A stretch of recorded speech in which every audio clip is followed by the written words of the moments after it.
दोस्तों नमस्कार, स्वागत है आपका कॉन्सेप्ट स्कूल यूट्यूब चैनल में। आज हम लोग एसपीटी को देखने वाले हैं, यानी संथाल परगना काश्तकारी अधिनियम। ठीक है, और ये अधिनियम आप जानते होंगे 1949 में आया था। और ये जो टॉपिक है ये जेपीएससी के लिए काफ़ी इंपॉर्टेंट है। क्यों इंपॉर्टेंट है? क्योंकि 5 क्वेश्चन यहाँ से आने वाले हैं और वो भी डायरेक्टली आते हैं, आप भी जानते होंगे। तो इसी को हम लोग देखेंगे यहाँ पे। अगर एसपीटी की बात की जाए तो आप जानते होंगे कि यहाँ पर इसमें 9 अध्याय यानी 9 चैप्टर्स में इसको बांटा गया है। इसके अलावा इसमें 72 धाराएं हैं, यानी 72 आर्टिकल्स इसमें हैं, 72 आर्टिकल्स। ठीक है, तो हम लोग क्या करेंगे कि 9 अध्याय को देखेंगे और जो ये 72 आर्टिकल्स हैं इनमें से जो सबसे प्रमुख आर्टिकल्स हैं जहाँ से क्वेश्चंस बनने की संभावना ज़्यादा रहती है उसको देखने का प्रयास करेंगे। यानी पूरा का पूरा 72 आर्टिकल्स नहीं देखेंगे, जो लिमिटेड हैं, जो काम के हैं, उन्हीं को देखने का प्रयास करेंगे। तो चलिए स्टार्ट करते हैं वीडियो को। अगर वीडियो आपको पसंद आएगा तो पहले ही लाइक कर लीजिएगा और चैनल को सब्सक्राइब कर लीजिएगा अगर आप चैनल पर नए हैं। तो शुरुआत करते हैं। देखिए, सबसे पहले हम लोग अगर अध्याय 1 की बात करते हैं, ठीक है, चैप्टर 1। तो चैप्टर 1 में क्या है? तो चैप्टर 1 का हेडिंग है प्राथमिकी। ठीक है, प्राथमिकी। तो ऐसे भी 1 को हम लोग क्या कहते हैं? प्राथमिक कहते हैं। तो चैप्टर 1 का हेडिंग ही है प्राथमिकी।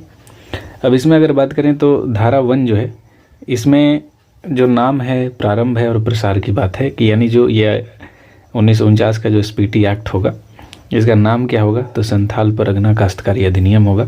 इसके अलावा इसका प्रसार की बात है कि ये लागू किन क्षेत्रों में होगा? तो ये लागू होगा संथाल परगना में। ठीक है, अब संथाल परगना में आपसे पूछा जाए कि कितने ज़िले आते हैं, तो आप जानते होंगे कि संथाल परगना में कुल 6 ज़िले आते हैं और उन्हीं 6 ज़िलों में ये लागू होगा। ठीक है, 6 ज़िले कौन कौन से हैं तो इसको भी ध्यान रख लीजिए। तो आप चले आइए, सबसे उत्तर पूर्व की तरफ चलिएगा तो आपको साहेबगंज दिखाई देगा। ठीक है, तो साहेब लिख रहा हूँ यहाँ पे। दूसरा आपको वहीं पे पाकुड़ दिखाई देगा, वो आ जाएगा। उसके बाद उधर नीचे आइएगा, सॉरी ऊपर की तरफ गोड्डा आपको दिखाई देगा। गोड्डा के बाद आपको दिखाई देगा दुमका। ठीक है, उसके बाद दुमका आएगा। दुमका के बाद आपको देवघर दिखाई देगा और देवघर के बाद आपको जामताड़ा दिखाई देगा। इस तरह से 6 ज़िले जो हैं वो संथाल परगना के अंतर्गत आते हैं जहाँ पे ये अधिनियम जो है लागू होगा। इसके अलावा जो धारा 2 है इसमें बात किया गया है कि जो विधान का स्थानीय विस्तार या परिवर्तन किस तरह से किया जाएगा, यानी ये जब अधिसूचना आ जाएगा तो इसके अंतर्गत जो कानून बनेंगे तो वो किसी भाग में लागू हो सकते हैं या किसी भाग से इस कानून को वापस भी लिया जा सकता है। ठीक है, तो विस्तार या फिर आप कह सकते हैं पुनः लागू। तो ये हालांकि उतना ज़्यादा इंपॉर्टेंट नहीं है, बस विस्तार से इसको ध्यान में रखिएगा कि दूसरा में विस्तार है। अब चौथा सबसे ज़्यादा इंपॉर्टेंट हो जाता है, क्योंकि जो धारा 4 है इसमें बात की गई है परिभाषा की। ठीक है, इसमें बात की गई है परिभाषा की और अलग अलग चीज़ों की इसमें परिभाषा दी गई है। जैसे आपसे पूछा जाएगा कि आदिवासी कौन है। ठीक है, क्योंकि ये संथाल परगना टेनेंसी एक्ट जो है ये आदिवासियों से संबंधित है। तो आदिवासी कौन है? तो इनके लिए बताया गया है कि जो भी राज्य सरकार अगर किसी जाति को अनुसूची ख के अंतर्गत रखती है, ठीक है, अनुसूची ख के अंतर्गत, तो वो आदिवासी होगा। ठीक है, और ये राज्य सरकार समय समय पर अधिसूचित करेगी। कौन करेगी? तो ये राज्य सरकार करेगी, इसको ध्यान रखिएगा, राज्य करेगा। अब सवाल ये है, अब आपसे पूछा जाएगा कि गैर आदिवासी कौन है? तो जो अनुसूची ख में नहीं है वो कौन है? तो वो गैर आदिवासी है। तो ये बात यहाँ पर की गई है 4 में। ठीक है, परिभाषा में। इसके अलावा और कुछ परिभाषाएं हैं, जैसे कृषि वर्ष का परिभाषा दिया गया है, आपने पढ़ा भी होगा। एक है भूगत बंध और पूर्ण भोग बंधक। ये कौन है? तो देखिए, भूगत बंध वही है, इस नाम से आप भूगत से आप निकालेंगे भुगतान, तो आपको समझ में आ जाएगा। यानी ऐसा व्यक्ति जो मान लीजिए कहीं से उसको ऋण मिला है, वो अग्रिम ऋण लिया है, अब ये ऋण के भुगतान के लिए वो क्या है? उत्तरदायी है और इस ऋण को ब्याज के साथ चुकाएगा, तो वैसे व्यक्ति को कहते हैं भूगत बंध। ठीक है, इसको ध्यान रखिएगा। जोत क्या है? तो जोत नाम से ही लग रहा है, जोत मतलब आप समझ जाइए खेत। वैसा भूखंड जो किसान का है, यानी खेत की बात करते हैं, जोत यानी खेत होता है। खास ग्राम क्या होता है? ये बहुत इंपॉर्टेंट पॉइंट है और ये पूछा भी गया एग्जाम में। तो खास ग्राम क्या होता है, इसको ध्यान रखिएगा कि खास ग्राम ये होता है कि जहाँ पे मूल रैयत नहीं है, यानी मूल जो किसान है, मूल जो रैयत है वो भी नहीं है और यहाँ पर कोई ग्राम प्रमुख भी नहीं है। ठीक है, ग्राम प्रमुख भी नहीं है, तो ऐसे ग्राम को क्या कहा जाता है? खास ग्राम। जहाँ पे दोनों नहीं है, ना ही कोई मूल रैयत है ना ही कोई ग्राम प्रमुख, तो खास ग्राम हो जाएगा। इसके अलावा जमींदार कौन होता है? तो जमींदार वही है जो लगान वसूली का काम करता है। तो सीधा याद रखिएगा कि जो लगान वसूल करता है वो कौन है? वो ज़मींदार है, और ये लगान वसूल करने के बाद राज्य सरकार को पहुंचाता है। उसी तरह से रैयत कौन है, तो रैयत किसान है, ठीक है। तो ये अपनी भूमि पर खेती कर सकता है या फिर किसी और की भूमि पट्टे पर लेकर भी खेती कर सकता है, तो रैयत वही है। लगान क्या है ये आप समझ पा रहे होंगे। लगान की बंदोबस्ती दर क्या है, खाली जोत क्या है, तो खाली जोत वही है कि मान लीजिए जिस किसान का खेत था वो अभी उसकी मृत्यु हो गई है या वो कहीं चला गया है, तो ये खाली जोत है। मृत्यु के बाद या फिर कहीं चले जाने के बाद अगर वो खेत खाली है तो वही हो जाता है। उसी तरह से ग्राम प्रमुख आ जाता है, तो ग्राम प्रमुख वही होगा जिसका चुनाव वहाँ के जो रैयत हैं वो मिलकर करते हैं। तो इसके बारे में ये 4 में है। अब आते हैं 5, और ये अध्याय 2 यहाँ पर शुरुआत हो जाएगा। यानी अध्याय 1 में 1 से 4 तक हमने देखा, अध्याय 2 में यहाँ से आपको 5 से मिलेगा 11 तक, इसको ध्यान रखिएगा, धारा 5 से 11। अब इसमें ग्राम प्रधान से रिलेटेड सारा फैक्ट है, ठीक है। तो आपको बस ग्राम प्रधान पकड़ना है और आगे बढ़ते जाना है। तो क्या क्या है यहाँ पर देखते जाइए। जैसे 5 में बात करेंगे तो ग्राम प्रधान की नियुक्ति के बारे में, तो हमने यहाँ पे पकड़ा कि ग्राम प्रधान की नियुक्ति हो गई। अब 6ठा में हमने क्या देखा कि अगर मान लीजिए ग्राम प्रधान की मृत्यु हो जाती है तो उसके संबंध में कुछ प्रावधान होंगे, तो 6ठा में हमने उसको देखा। और 7वां में क्या होगा कि अब जो ग्राम प्रधान बनेगा उसको हम क्या करेंगे, शपथ दिलाएंगे, यानी उससे एक कबूलियत लिखवाएंगे, ठीक है। कबूलियत उससे कबूल करवाएंगे कि हाँ आप नियमों के हिसाब से काम करेंगे। तो एक प्रकार का ये शपथ आप मान सकते हैं इसको। उसी तरह से 8वां में क्या है, तो 8 में है कि जमाबंदी, जो भी खतियान होगा, जमाबंदी यानी जो भी भूमि उस क्षेत्र में है तो उसका कॉपी आपको ज़मींदार जो है वो नए ग्राम प्रधान को देगा, ये 8वां में। और 9 जो है आया भी है एग्ज़ाम में, यहाँ पे है पदांतरण, यानी अगर मान लीजिए कोई ग्राम प्रधान बन गया तो वो अपने पद का पदांतरण नहीं कर सकता। तो 9 में क्या है, नो पदांतरण, ऐसे करके आप याद कर सकते हैं, ठीक है, नो पदांतरण, तो इसको ध्यान रखिएगा। तो यहाँ पे 5 में क्या है कि नियुक्ति है, किसकी नियुक्ति, तो ग्राम प्रधान की नियुक्ति, मैंने हेडिंग पहले ही दे दिया है। अब ग्राम प्रधान की नियुक्ति होगी कैसे, तो वही है कि जो रैयत या ज़मींदार हैं वो वहाँ पर आवेदन पत्र के माध्यम से किसी व्यक्ति को नियुक्त करेंगे, लेकिन यहाँ पर 1/3 रैयतों का समर्थन चाहिए, 1/3 रैयत का समर्थन चाहिए। अब ध्यान एक चीज़ यहाँ पर रखिएगा कि संथाल परगना हो या CNT हो, एक अधिकारी बहुत इंपॉर्टेंट है और उसका नाम है उपायुक्त, ठीक है। उपायुक्त को बोलते हैं कमिश्नर। तो कमिश्नर का ही रोल सब जगह है, यानी इसकी नियुक्ति कौन करेगा, तो उपायुक्त ही करेगा, ठीक है। नियुक्ति उपायुक्त करेगा, लेकिन 1/3 रैयतों का समर्थन चाहिए होगा। उसी प्रकार से अगर मृत्यु की बात करें तो अगर मान लीजिए कोई ग्राम प्रधान है और वो मर जाता है तो जो ज़मींदार वहाँ का होगा, उस क्षेत्र का जो ज़मींदार है वो क्या करेगा, 3 माह के अंदर, 3 मंथ का टाइम है, वो उपायुक्त को ये बताएगा और वहाँ पर नए ग्राम प्रधान की नियुक्ति होगी। तो 3 मंथ के अंदर नए ग्राम प्रधान की नियुक्ति के बारे में है। तो 7 में हमने देखा शपथ यानी कबूलियत, तो जो भी नियुक्ति होगा उसको क्या किया जाएगा, ग्राम प्रधान को एक पट्टा दिया जाएगा, उसमें उससे लिखवाया जाएगा कि वो नियमों के अनुसार काम करेगा। तो वही इसीलिए मैंने इसको शपथ कहा है, इसको याद रखिएगा।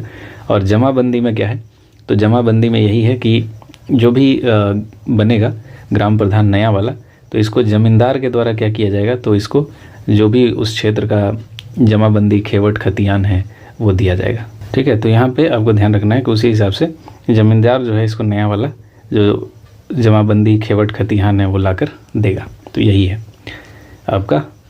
इसके अलावा अगर 10 में आइएगा, 10 और 11 2 आर्टिकल यहाँ पे बचता है, कई बार इससे क्वेश्चन आ जाता है। नहीं, शुरुआत का आपको दोनों भाग थोड़ा सा देख लेना है। तो इसमें 10 में ये है कि मूल रैयत कौन होगा, ठीक है। 10 में मूल रैयत है और 11 में क्या है, एक पुरस्कार निधि की बात की गई है। तो ये भी इम्पोर्टेंट है, पुरस्कार निधि, यानी इसमें क्या किया जाएगा, तो जो भी लगान वसूला जाएगा, ठीक है, लगान हो या फिर जुर्माना हो, वो इसी निधि के अंदर रखा जाएगा। यानी एक कोष है ये, तो जुर्माना और लगान जो भी होगा वो इसी में रखा जाएगा। और इससे जो व्यय होगा, वो इस कोष से जो व्यय होगा वो कौन करेगा, तो उपायुक्त करेगा, ठीक है। उपायुक्त का अधिकार दिया गया है कि उसी से जो भी व्यय होगा वही करेगा। अब हम लोग भाग 3 की तरफ चलते हैं। भाग 3 या अध्याय 3 आप कह सकते हैं, और ये 12 से 24 तक है। तो इसमें कुछ देखते हैं जहाँ से क्वेश्चन बनता है। देखिए 12 में रैयतों के वर्ग के बारे में बताया गया। तो वर्ग, ये पूरा का पूरा भाग जो है रैयतों से संबंधित है। तो 12 में रैयतों का वर्ग है, इसको ध्यान रखिएगा। 14 में एक बहुत इंपॉर्टेंट है, बेदखली की बात की गई कि किसी भी अगर रैयत को बेदखल करना है तो आपको किससे अनुमति लेना पड़ेगा, उपायुक्त से पूछना पड़ेगा। यानी उपायुक्त यहाँ पे प्रमुख रोल में है, मैंने पहले ही कहा है। 15 में पूछा हुआ क्वेश्चन है, ध्यान रखिएगा कि 15 में ईंट खपड़ा, यानी जो भी उसका भूमि है वो अपनी भूमि पर अगर चाहे तो ईंट और खपड़ा बना सकता है। तो ईंट और खपड़े की बात किसमें की गई है? 15। तो इसको ध्यान ऐसे रखना है कि ईंट और खपड़ा 15 रुपये का एक ईंट, ऐसे कर लीजिए, 15 रुपये में मिलेगा एक ईंट, तो इससे याद रहेगा आपको। 14 में क्या है? बेदखली है, 14 को छोड़ दो, ऐसे कर सकते हैं, 14 छोड़ दो यानी बेदखल। और उसी तरह से जब आगे बढ़ेंगे 16 में, तो 16 में क्या है? तो यहाँ पे बांध की बात की जाएगी, ठीक है, बांध या मछली पालन वगैरह वो अपने क्षेत्र में कर सकता है, इसकी बात है। तो उसके बाद 17 में क्या है? तो 17 में है कि जो भी अपना निजी ज़मीन है उसके पास, निजी जोत है, वहाँ पे वृक्ष लगा सकता है, ठीक है, वृक्ष या बांस जो है वो लगा सकता है, ये 17 में। उसी तरह 18 में क्या है? तो उस क्षेत्र में भवन निर्माण कर सकता है, भवन निर्माण कर सकता है।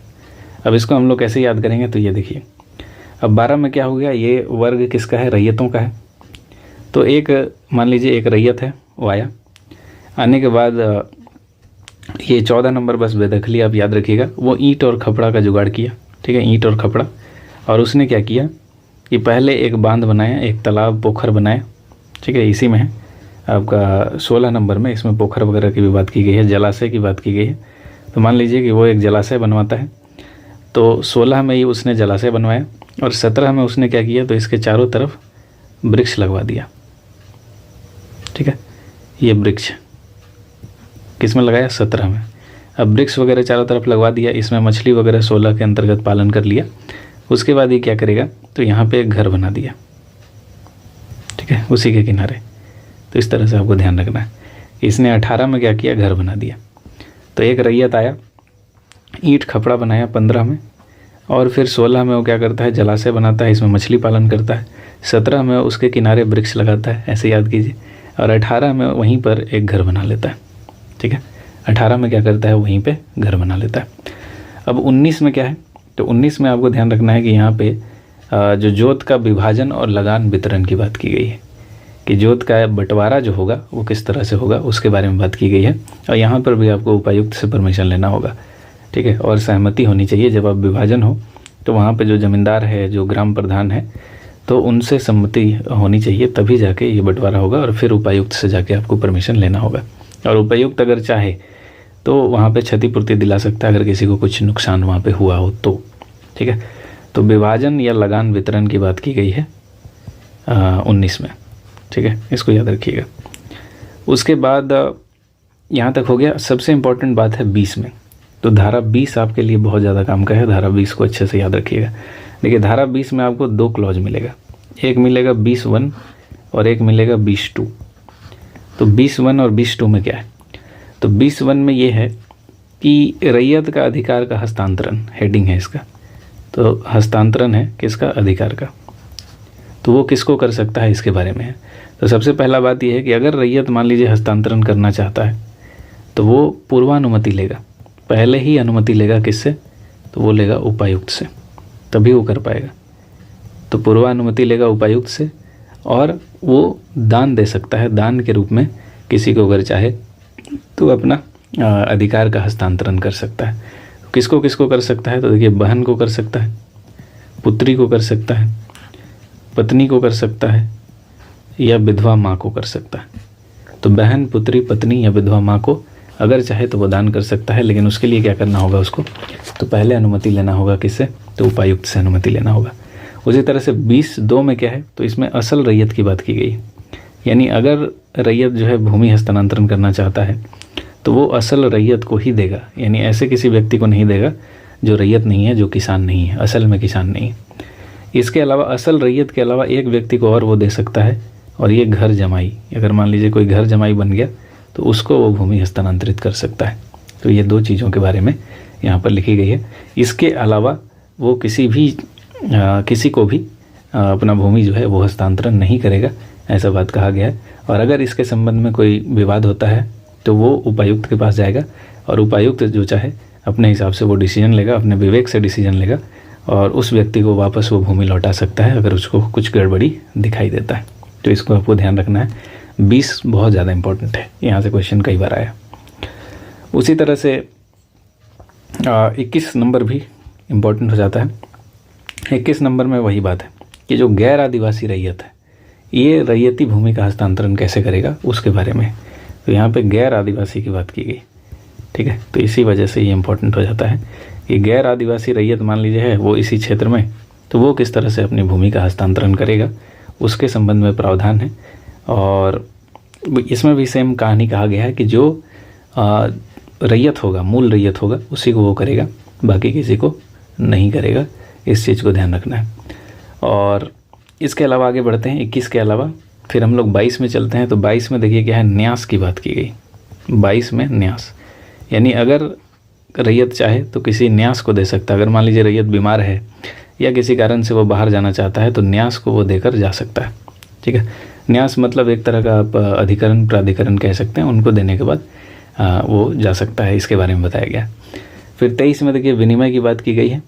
ये अगर विनिमय करना चाहे किसी भूमि के साथ तो वो कर सकता है, ठीक है। 23 में विनिमय है, उतना काम का नहीं है, इसीलिए इसमें ज़्यादा डिटेल में नहीं चल रहे हैं। विनिमय की बात की गई है। 24 थोड़ा सा देख सकते हैं। 24 में निबंधन की बात की गई। निबंधन मतलब होता है रजिस्ट्रेशन, ठीक है। निबंधन क्या होता है, तो एक तरह का रजिस्ट्रेशन समझ लीजिए। 24 में निबंधन की बात की गई है। और इसमें क्या है, तो इसमें यह है कि जो निबंधन करेगा वो कौन करेगा, तो जमींदार करेगा। किसी भी भूमि का, रैयती भूमि का जो निबंधन करेगा वो जमींदार करेगा। और जमींदार अगर निबंधन में चाहे तो वो शुल्क भी लगा सकता है, ठीक है। और ये शुल्क कितना लगाएगा, तो इसको ध्यान रखिएगा कि जो लगान होगा, जो उस भूमि से लगान मिलता होगा, वार्षिक लगान, उस लगान का 2% होगा, या फिर 50 रुपये मैक्सिमम, या फिर 50 पैसे, ठीक है। 50 रुपये या फिर मिनिमम 50, मतलब मैक्सिमम 50 रुपये या फिर 50 पैसे मिनिमम। तो इस तरह से इसके बारे में बताया गया है कि किस तरह से जो निबंधन होगा और कितना रुपए का लगा देता है। और इसके अलावा ज़मींदार जो है ज़बरदस्ती कोई शुल्क नहीं लगाएगा, जो वहाँ पे नियम कानून कहा गया है उसी पे लगाएगा। और एक यहाँ पे चीज़ें कही गई है, मान लीजिए यहाँ पे अगर दत्तक वाला कंडीशन है, दत्तक पुत्र या पुत्री है, तो उस पर कोई भी जो शुल्क है वो नहीं लगेगा, इसके बारे में कहा गया। तो ये था हमारा अध्याय 3। अब अध्याय 4 में चलते हैं। तो अध्याय 4 में एक 27 से शुरुआत होती है और ये चलता है 42 तक। तो इसमें से 2-3 देखते हैं। जैसे 27 में आप देखेंगे तो बंजर भूमि की बात की गई, ये ध्यान रखिएगा। बंजर भूमि को पट्टे पर लिया या दिया जा सकता है, इसके बारे में है। 27 के बाद ये है, एक 29 में आइएगा। तो 29 में ये है कि बिना उपायुक्त की अनुमति से बंदोबस्ती नहीं होगा, ठीक है। तो उपायुक्त से स्वीकृति आपको करना होगा, स्वीकृति लेना होगा, तभी आपका जो बंदोबस्ती है वो हो पाएगा, वरना बंदोबस्ती नहीं होगा। फिर एक 31 नंबर आपको ध्यान रखना है। 31 में क्या कहा गया है, तो यहाँ पे संयुक्त गांव की बात की गई है। यानी संयुक्त गांव के संबंध में अगर मान लीजिए कि कोई ऐसा भूमि है जो पूरा गांव यूज करता है, तो उसके बारे में यहाँ पे प्रावधान है कि वहाँ पे सहमति से वो लोग इस पर काम करेंगे। अगर कोई विवाद होता है तो वो विवाद कहाँ जाएगा, तो विवाद जाएगा उपायुक्त के पास। देखिए विवाद का अंतिम जो हेड यहाँ पर है वो उपायुक्त है, उसके ऊपर फिर और भी 2-3 चरण है, लेकिन सबसे पहले विवाद उसी के पास पहुँचता है। या फिर उपायुक्त अगर किसी अधिकारी को नियुक्त कर दिया है तो उस अधिकारी के पास वो विवाद पहले पहुँचता है। इस चीज़ को ध्यान रखिएगा। उसी तरह से 31 के बाद आप जब चलेंगे तो एक 33 थोड़ा सा इंपॉर्टेंट है कि अगर उपायुक्त चाहे, उसको लग रहा है कि गलत है जो भी बंदोबस्ती हुआ है, तो वो रद्द भी कर सकता है, ठीक है। उसी तरह से 34 में चाहें तो यहाँ पे भी उपायुक्त के अधिकार की बात की गई है। तो उपायुक्त अगर चाहे तो बंजर भूमि को शमशान या कब्रिस्तान के लिए भी दे सकता है, ठीक है। तो शमशान या कब्रिस्तान के लिए दे सकता है। ये सारा अधिकार किसका है, तो ये उपायुक्त का है। उसी तरह से 35 में वो सिंचाई की व्यवस्था उस भूमि पर, बंजर भूमि पर करवा सकता है, ठीक है। तो 35 में सिंचाई भी आपको ध्यान रखना है। फिर देखिए 37 और 38 में चारागाह की बात की गई, ठीक है। 37 और 38 में यानी कोई ऐसा भूमि है तो उसका चारागाह के रूप में यूज करने की अनुमति उपायुक्त दे सकता है, ठीक है। तो यहाँ पे ये है। इसके अलावा 39 और 40 में जब आएंगे तो यहाँ पे तालाब की बात हुई है, पोखर की बात हुई है कि तालाब और पोखर भी इस क्षेत्र में बन सकता है और उसका यूज जो है वो सभी लोग करेंगे या मछली उत्पादन वगैरह करेंगे।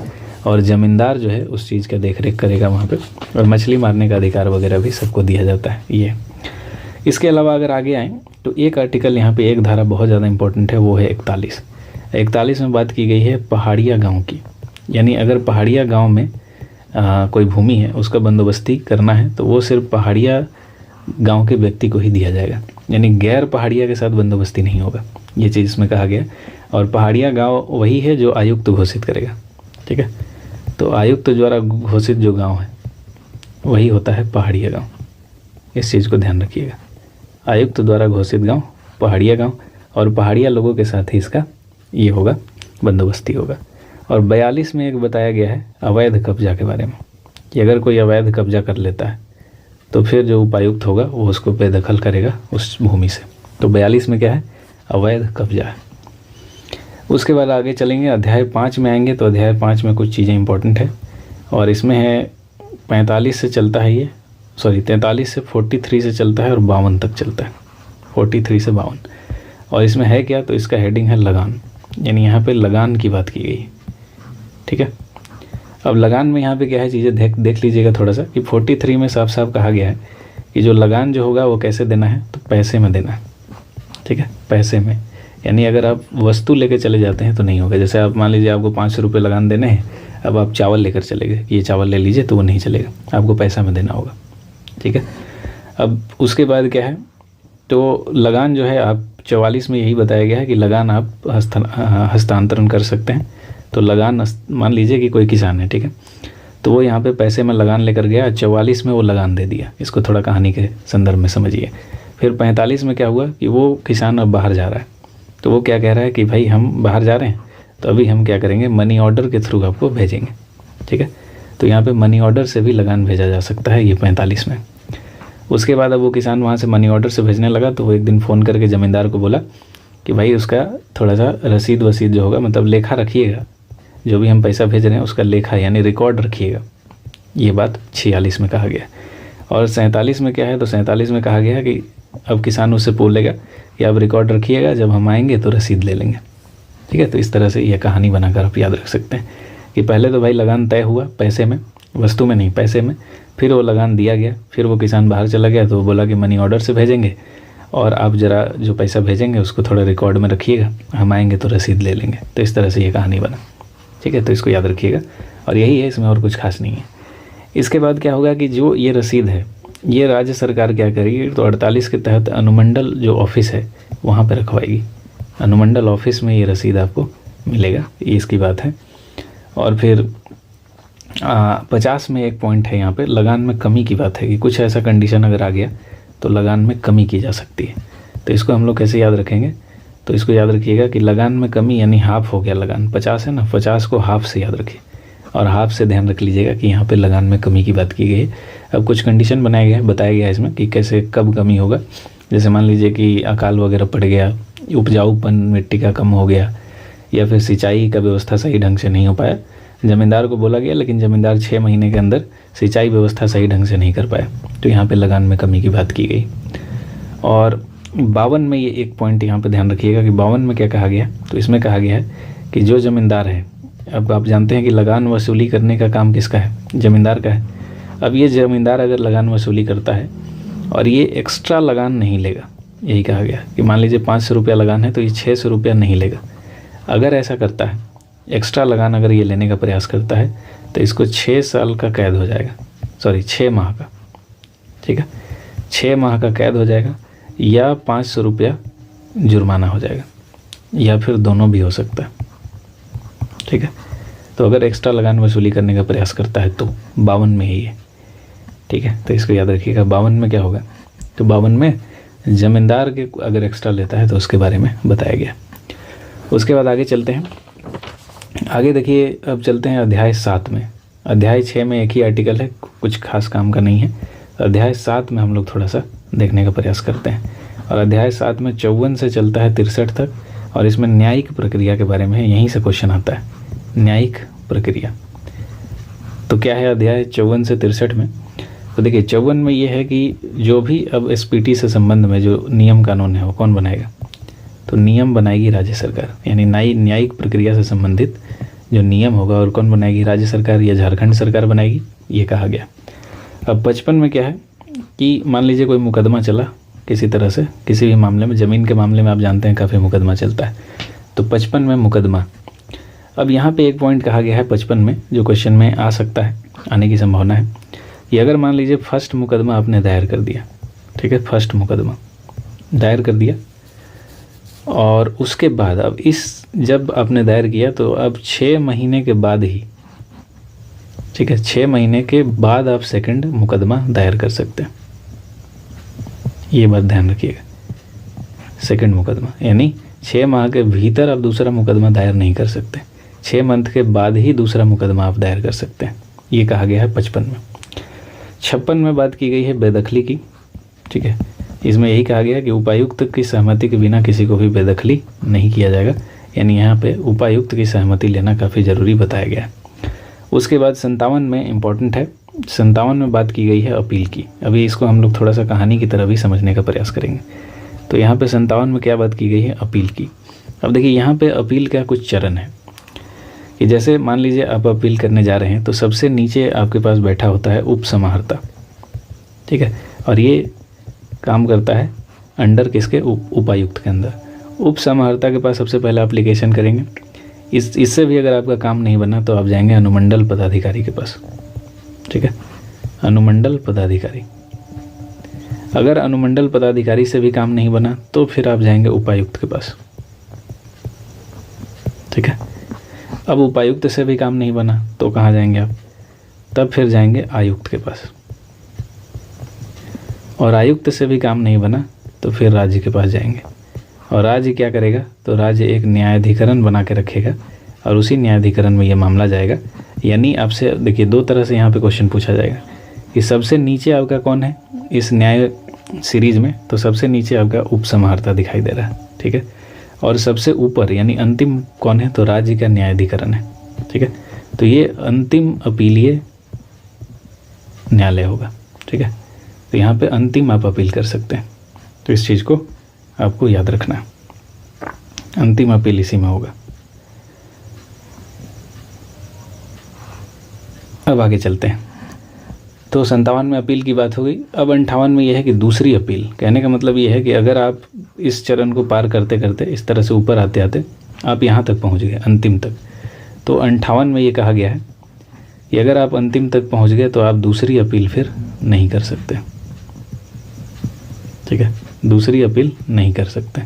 अगर आप यहाँ पे हैं तो यहाँ से दूसरी अपील करके यहाँ पहुँचे, फिर यहाँ से यहाँ पहुँचे, यहाँ तक यानी राज्य तक आते आते आप अपील कर सकते हैं। राज्य के बाद ये अंतिम है, इसलिए यहाँ के बाद दूसरा अपील आप नहीं कर सकते हैं, इसके बारे में कहा गया है। फिर 59 में रिवीजन की बात की गई है। 59 ध्यान रखिएगा, 59 में कही गई है रिवीजन की बात। रिवीजन बोले तो पुनरीक्षण, ठीक है, पुनरीक्षण की बात की गई। तो यहाँ से थोड़ा सा कई आर्टिकल्स इंपॉर्टेंट है, इसीलिए मैं रिवीजन कर रहा हूँ, तो इसको याद रखिएगा। 59 में पुनरीक्षण की बात की गई है। इसका मतलब यही है कि अगर मान लीजिए कि कोई भी गड़बड़ी नज़र आता है आयुक्त को, ठीक है, तो आयुक्त को कोई अगर गड़बड़ नज़र आता है या फिर जो राज्य को कोई गड़बड़ नज़र आता है, राज्य का जो न्यायाधिकरण है, तो वो फिर उस मामले का रिवाइज थोड़ा सा कर सकता है, दोबारा चेक कर सकता है। और 60 में क्या है? तो पुनर्विलोकन की बात है, रिव्यू की बात है, ठीक है, पुनर्विलोकन या फिर इसको आप रिव्यू भी कह सकते हैं, रिव्यू की यहाँ पे बात की गई है। अब इसमें क्या है? तो इसमें यही है कि आयुक्त जो है वो उसको अगर लगेगा कि कुछ यहाँ पे गड़बड़ी है, यानी जो भी नीचे से यानी उपायुक्त के द्वारा जो निर्णय दिया गया है उसमें कुछ उसको अगर गड़बड़ी नज़र आता है तो वो उसको पुनर्विलोकित करेगा, यानी रिव्यू करेगा और उसमें सुधार करने का प्रयास करेगा, ठीक है। यानी ऊपर में सबसे ऊपर बैठा हुआ है आयुक्त, तो आयुक्त ही ये काम करेगा रिव्यू का, ठीक है। तो ये चीज़ कहा गया है कि आयुक्त अगर चाहे तो वो रिव्यू कर सकता है। उसके नीचे वाले अधिकारी ऐसे रिव्यू नहीं करेंगे जब तक कि उनको आयुक्त परमिशन ना दे। तो ये बात कही गई है किसमें? तो 60 में। तो इस चीज़ को ध्यान रखिएगा। इसके अलावा ये है एक पॉइंट यहाँ पर ध्यान रखिएगा, 63 आपको याद रखना है। क्या है इसमें? तो मुकदमा पर रोक है, ठीक है, मुकदमा पर रोक। कहने का मतलब क्या है यहाँ पे? मुकदमा पर रोक का मतलब क्या है? तो ये है कि देखिए उपायुक्त अगर दे दिया है कोई भी आदेश तो उसको परिवर्तित या फिर अपास्त करने के लिए आप किसी भी न्यायालय में नहीं जा सकते, ठीक है, ये ध्यान रखिएगा। अगर उपायुक्त कोई न्यायालय मतलब ये दिया है तो आप न्यायालय में नहीं जाएंगे, पहले आप कहाँ जाएंगे? तो पहले आप आयुक्त के पास आएंगे। तो ये बात है, ये नहीं कि उपायुक्त ने मान लीजिए आपके खिलाफ सुना दिया तो आप चले गए न्यायालय, तो नहीं, न्यायालय आप नहीं जा सकते। 63 में ये साफ साफ कहा गया है। अब थोड़ा सा अध्याय 8 की बात करें अध्याय 8 में क्या कहा गया है? तो अध्याय 8 में कहा गया है परिसीमा के बारे में। ठीक है, परिसीमा। तो परिसीमा में क्या है? तो इसमें कहा गया है कि जैसे परिसीमा का एक सामान्य नियम तय किया गया है कि कोई भी जो है 1 वर्ष तक यहाँ पर जमा किया जा सकता है जो आवेदन है, और जो अगर अवैध कब्जा का कोई मामला है तो वहाँ पे कोई सीमा नहीं है। ठीक है, तो अगर अवैध कब्जा का मामला है तो वहाँ पे कोई सीमा नहीं है। ऐसे नॉर्मली 1 साल का यहाँ पे दिया गया है कि वो सीमा है। मतलब हर चीज़ों के लिए सीमा बताया गया। जैसे अपील के लिए थोड़ा सा यहाँ पे देख सकते हैं कि अपील जो हमने पढ़ा पीछे में कि अपील आप यहाँ से वहाँ कर सकते हैं। तो जब धारा आप 66 पढ़ेंगे तो यहाँ पे बताया गया है कि जो अपील आप करने जा रहे हैं तो जो न्यायाधिकरण होगा और आयुक्त होगा, यानी सबसे ऊपरी चरण पे जाएंगे तो वहाँ पे 90 दिन होगा। ठीक है, तो आपको 90 दिन के भीतर ये 2 जगहों पर आपको करना होगा। यहाँ पे हमने देखा था आयुक्त, और आयुक्त के ऊपर हमने देखा था राज्य।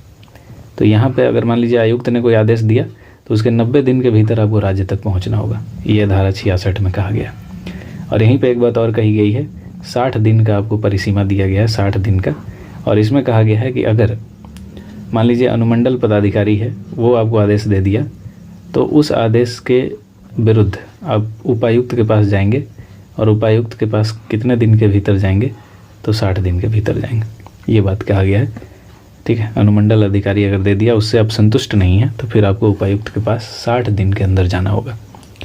ठीक है, तो यही बात यहाँ पर कही गई है धारा 66 में, जो सबसे इम्पोर्टेंट है। और इसमें परिसीमा की बात की गई है। सारा आर्टिकल इसमें काम करनी है, लेकिन ये बहुत ज़्यादा इम्पोर्टेंट है। ठीक है, तो याद रखिएगा 66। उसके बाद आते हैं 67। देखिए 67 भी थोड़ा सा काम का है, और ये अध्याय 9 में पहुंच गए हम लोग।